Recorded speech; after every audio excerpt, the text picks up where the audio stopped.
This is the best of the Rocker Morning Show with Meatball and Mark. Meatball and Mark, you are on with Rickey.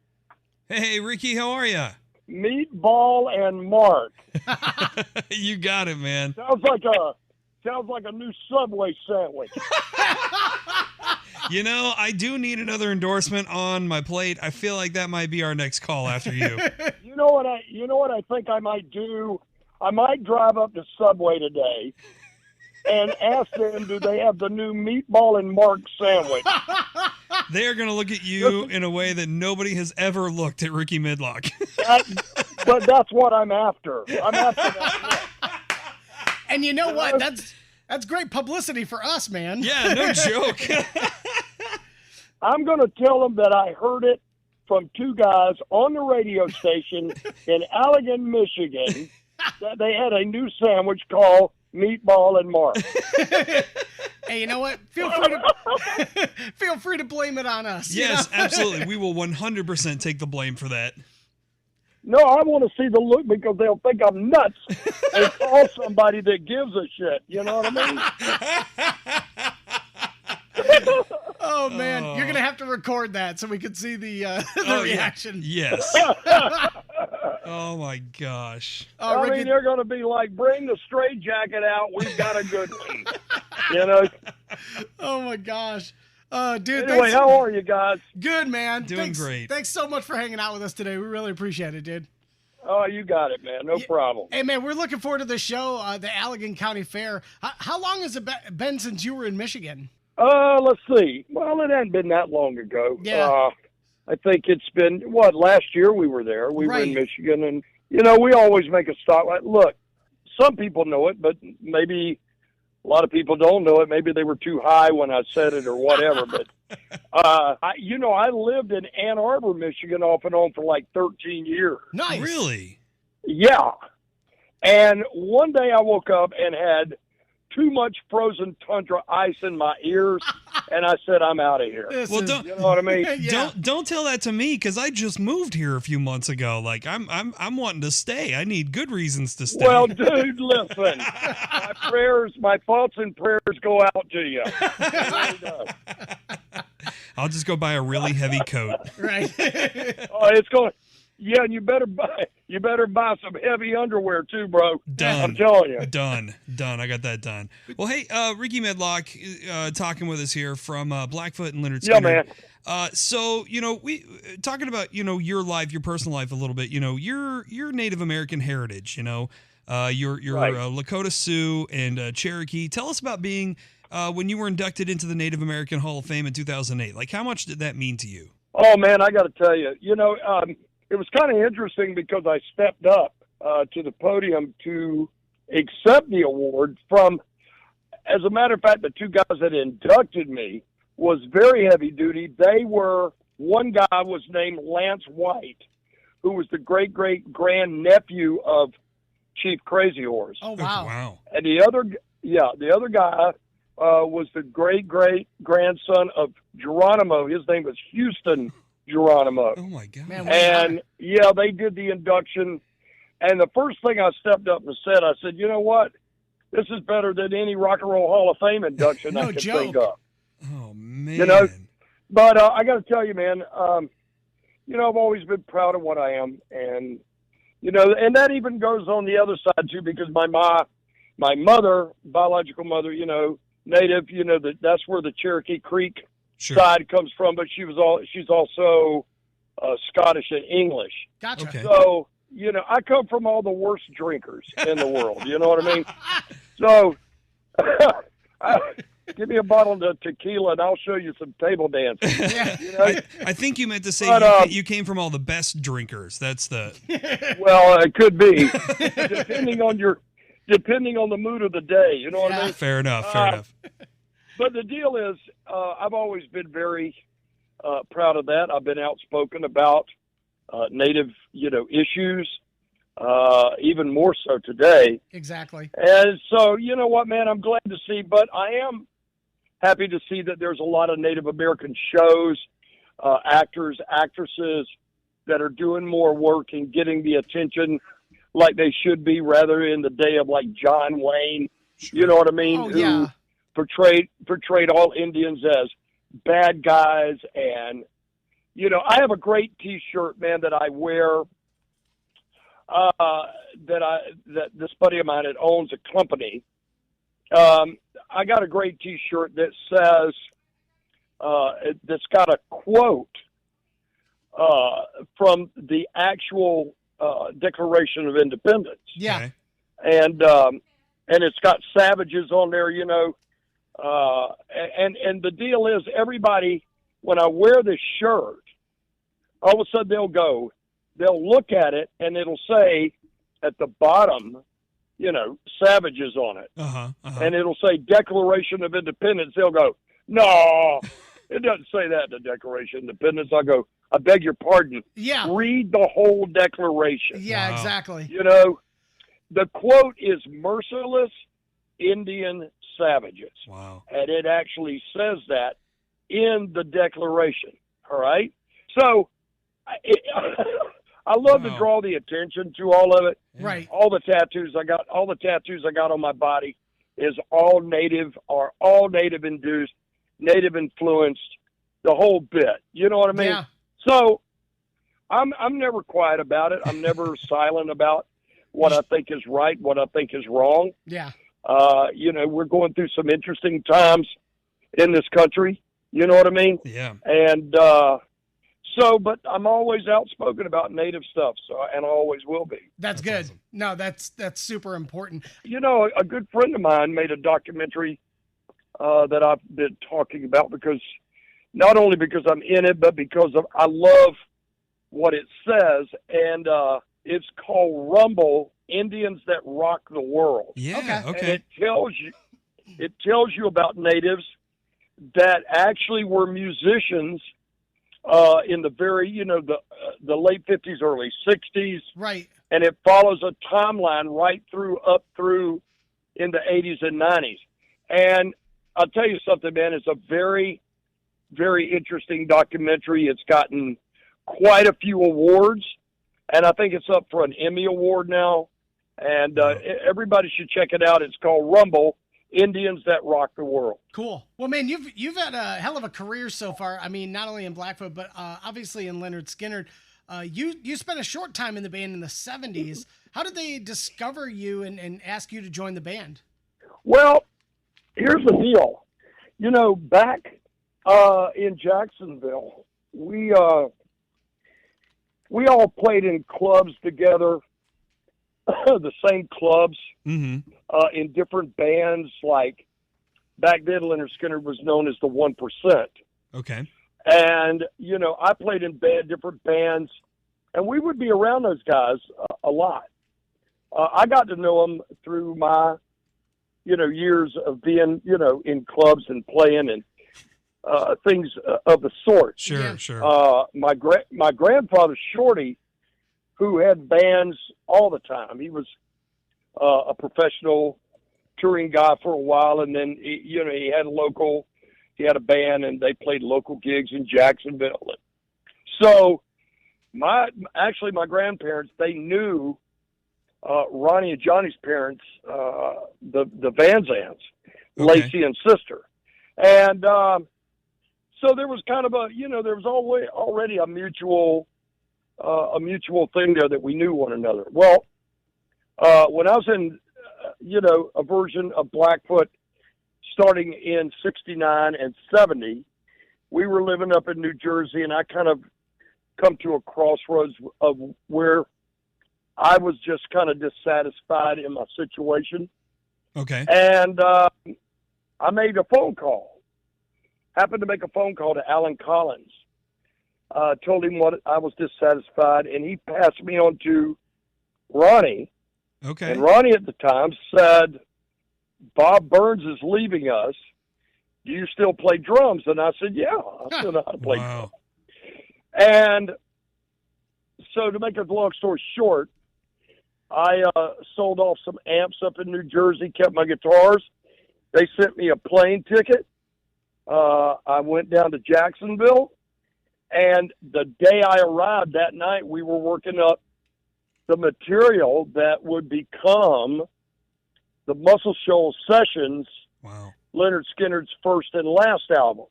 Boy. And later, a lot of that material also showed up on the Pronounced record. Right. Yeah. And so that's how I would, and you know, Gary recently come out with a video that said, you know, a lot of people, there's arguments back and forth whether Rickey was an original member or whether he wasn't. Mm-hmm. But he goes, I'm here to clarify that we've always considered Rickey to be an original member of the band. Right. Yeah. It's too bad that the Rock and Roll Hall of Fame didn't recognize that, because they didn't put me in. I didn't go in with the band. Johnny and I had to sit there watching the band go in. Wow. And, you know, it was a slap in the face. Yeah. Without a doubt. But hey, you know what? You know, I as a matter of fact, that night I remember questioning myself whether I was going to get up on stage and actually play. Yeah. And I said, you know what, man? I respect, out of respect for Gary and my love for him as a brother, and Billy and Leon and all the ones that went before us, I said, I can't do that. I got to get up there and and just do it. You know what I mean? So, you know, maybe one day I get my just due, but I'll tell you what gives me my just due today, man. What gives me my just due is the fans coming out and loving, seeing the band play all the iconic tunes and loving that music. Absolutely. That's my Rock and Roll Hall of Fame. You know what I mean? Yeah. So, I don't know, dude. You know, a statuette at some point gets old, and you sometimes the statuette you kind of get tired of looking at it. Sure. And you put it up on a shelf somewheres, and it gathers dust. You know what I mean? Yeah, you know, but those audiences, they don't gather dust. Believe absolutely. me. You know, at one point, you know, it is kind of known that you were considering getting out of music, you know, until you got the call to kind of rejoin things. You know, was that a tough decision to make? Well, I had another version of, you know, Blackfoot going. Right. When the original band broke up. Uh-huh.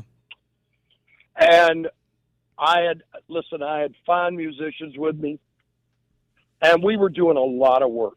But it's like a truck out here in mud. It was spinning wheels, and it was going inch by inch a little place, you know? Right. But it wasn't making any giant leaps to get out of the mud.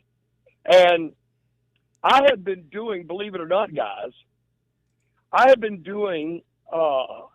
Rickey Medlocke's Wake 'em and Shake 'em morning show. Oh, really? And I would go into radio stations back then and take the place of the morning team that was on vacation. okay. So I would do a 5-day show, Monday through Friday, starting at 5 a.m., 6 a.m. in the morning. Uh-huh. And I was having a blast at it. Well, I had kind of thought to myself, hey, you know, I'm getting paid good for this. Maybe this is my calling now. I mean, you know, and I struggled with it. Uh-huh. I really did. And then all of a sudden, I got invited to Freebird, the movie premiere, by Ronnie Van Zant's widow, Judy. Right. And that's where I reconnected with Gary and Johnny, Billy, Leon. And it was just like walking into the prodigal son had come home. Okay. And all of a sudden, the next thing you know, that happened in December. And the following March, this is so cool, man. I got a message on my phone at home back when, you know, you had tape machines, you know what I mean? Right. And I saved the tape, but it was Gary on the phone going, hey, Brother Rickey, it's Gary Rossington. I want you to learn I Ain't the One Saturday night, That Smell in Freebird, the way Alan played it. And I'm going to come down to Florida, and I'm going to audition you. And if you pass the audition, I'll give you $1.50 in a Snickers bar. Whoa! Wow. So Yes, please. I thought to myself, $1.50 in a Snickers bar. Well, I've never worked that cheap before, but I guess I am now. But Tell you, in wrestling, he came. I was gonna say wrestling. They do came hot down, dog and man. a handshake. Yeah, really, man. So he came down, and he sat down with me. He brought his entourage with him, his posse with him, and I sat down at a CD player with a little amp and my reverse body Firebird, and I turned on I Ain't the One. I played it right through the lead, and as soon as I came out the lead, he reached over and cut it off. He goes, incredible. He goes, you want to do this? I went, hell yeah, I want to do this. Are you kidding? Yeah. And he goes, well, let's call Johnny. So we called Johnny, and Johnny got on the phone with me. He says, Rickey, sure you just want to be a guitar player? You've always been a front man, a lead singer, a leader of a band. Are you sure you want to play guitar? I said, hey, Johnny, listen, my granddaddy told me one time, you'll never get to be the driver of a Cadillac unless you can ride in the back seat. And I said, I'm in the back seat. So there you go. Now, the real question is, did you get that Snickers bar? As a matter of fact, about 10, 12 years ago, we played. Listen, you got to love it, man. We played a gig, and we got up on the bus, and I looked on the counter and said, for Rickey. And I looked, and it was $1.50 wrapped up in a Snickers with a Snickers bar. And he goes, you're paid up now. Oh, that's great. Oh, that's so good. Oh, fantastic. Dude, when you guys come, I don't know when you guys are rolling into to Allegan. Our radio station is just a little south of there. We're over in Kalamazoo. But if you wanna come in and do a shake 'em and wake 'em style rocker morning show with us, man, open invite, You know my what? friend. Let me check my schedule. I'm not sure when we're getting in. Okay. But I would love to do that. Dude, that would be so cool. We'll have you in the whole morning. We'll have breakfast here for you. Oh, yeah. We'll do the whole thing. Uncle Rickey, wake him and shake him, man. Morning show. Hey, you got it. Get your butt out of bed. Yeah. Hey, we'll let you pick the candy bar, okay? We'll pay you $2 in a candy bar. There you go. But no, we're looking forward to being there, guys. I think it's going to be a real magical night. We have a new show that we're doing this year. Cool. One like we've never done before. And we went deep into our catalog and pulled out some deep cuts. And I think that people are going to really love it, man. We got a great production. There is a tearful moment at the very end. Really? During Freebird that I've seen tough guys with tears in their eyes. Man, that's beautiful. I urge everybody to come out and check it out. And you guys are on the road too with Yellow Wolf and Shooter Jennings. I mean, that's a pretty diverse, group of artists there. Well, here's the interesting part. The interesting part about this, we've known Shooter for many years. Sure. And our keyboard player, Peter Keys, had been working in Nashville with Yellow Wolf, and I met Yella.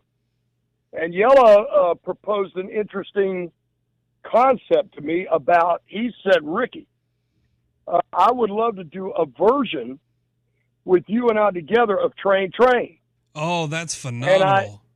And so at some point here very soon, I'm going to take him up on it and go into the studio and work with Yella and see what we can come up with, That'd be awesome. I'm definitely looking forward to that now. Well, because Yella's a Michigan guy too. Mm-hmm.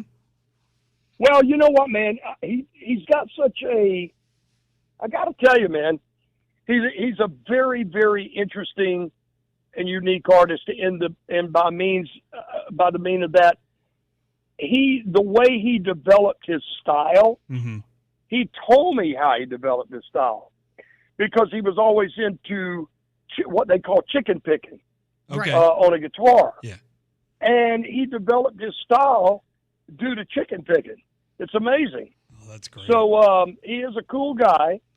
Love a guy to death, man. He's a good guy, you know? Yeah. So I'm looking forward to this show about, especially seeing him and Shooter together because of the record they did together and all that. Yep. So it should be interesting. Absolutely. You guys are going to be putting it down. Allegan County Fair Friday, September 16th. Lynyrd Skynyrd, Yellow Wolf, Shooter Jennings. This is going to be an awesome show. Dude, thank you so much for hanging out with us today. Yeah, this has been a blast, Rickey. I really appreciate it. You got it. I'm going to tell you now, if I get to Subway and I get committed, and I order and I get committed, hey, I'm having somebody from you come get me. We got your back, man. That's right. We're gonna see that news headline and be like, all right, we got to fly out and get Rickey out of jail, out of the nut house. All right, guys, look here. Have a great day, man. Live it up, and we'll see you soon. Rickey Absolutely. Medlocke, we appreciate it. Thank you, man. You bet, buddy. Bye-bye. Take care, buddy. Live weekday mornings from 6 to 10 and on demand in the Rocker app. It's the best of the Rocker Morning Show on 107.7 RKR.